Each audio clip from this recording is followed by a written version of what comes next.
नमस्कार दोस्तों, आप सभी का मेरे नए वीडियो में स्वागत है। आज हम बात करने वाले हैं सिकंदर की, जो एक तरह से लुटेरा था, हत्यारा था। सिकंदर जो मैसेडोनिया के शासक फिलिप द्वितीय और ओलंपिया का बेटा था। उसका शिक्षा अरस्तु के द्वारा हुआ था। 20 साल के उम्र में जब वो अपने राज्य में गया तो राज्य की लालसा में अपने पिता की हत्या करवा दिया। जब राजा बना तब अपने भाइयों को धीरे धीरे मारता गया। पता नहीं हमारे इतिहासकार या विदेशी इतिहासकार उसे सिकंदर महान क्यों कहते हैं, क्योंकि उसने महानता वाले कोई काम ही नहीं किया जिससे उसे महान कहा जाए। जब वो विश्व विजय यात्रा पर निकला था तब उस समय के फारस, जो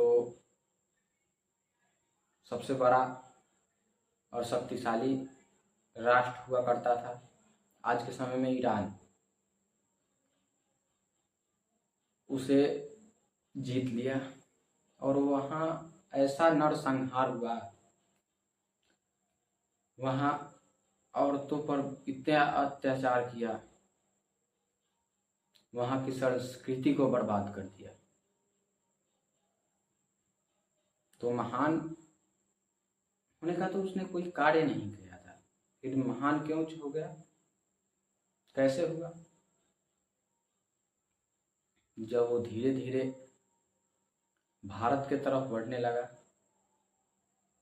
तो उसे लगता था कि उसके अलावा विश्व में उसके उतना ताकतवर कोई नहीं है।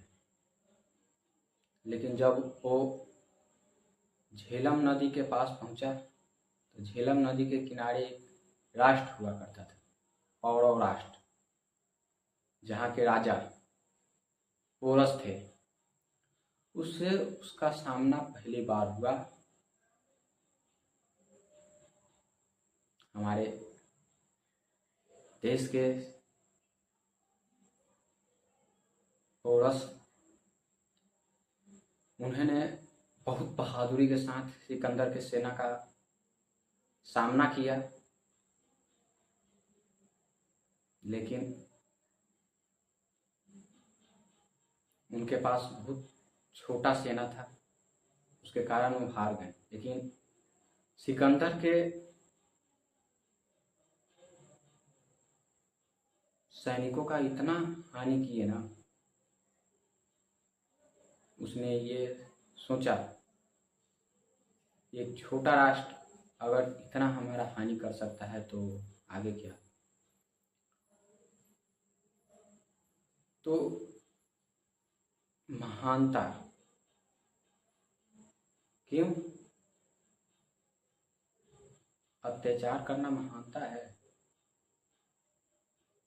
हत्या करना महानता है?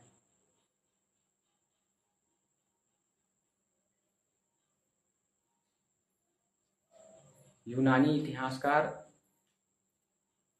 लिखते हैं कि सिकंदर ने पूरे विश्व को जीत लिया था,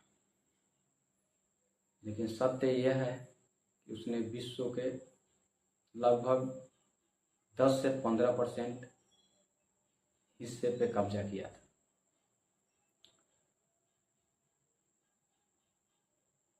वे कहते हैं जो जीता वही सिकंदर। क्यों?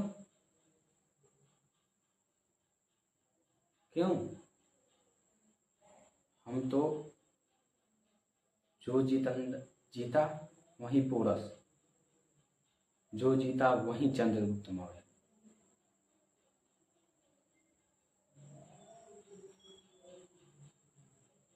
महानता का अर्थ यह होता है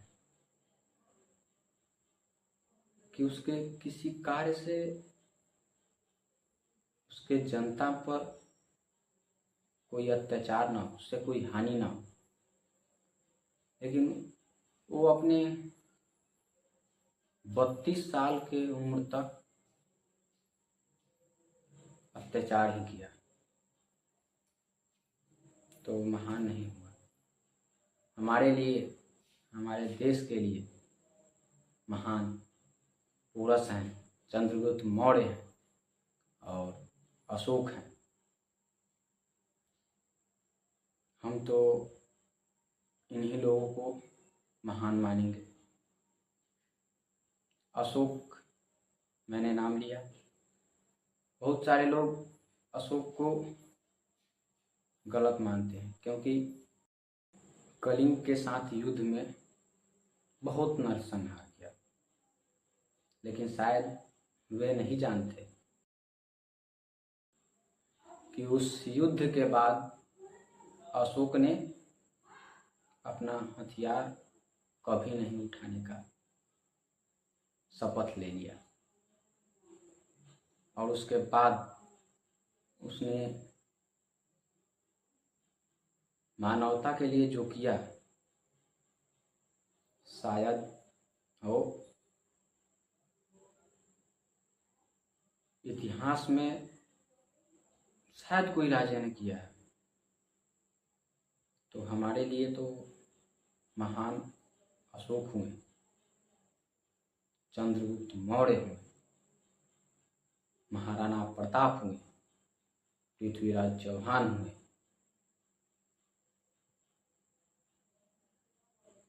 तो ये बात सबको पता नहीं है, इसलिए आप इस वीडियो को ज़्यादा से ज़्यादा शेयर करें, लोगों को पता होना चाहिए।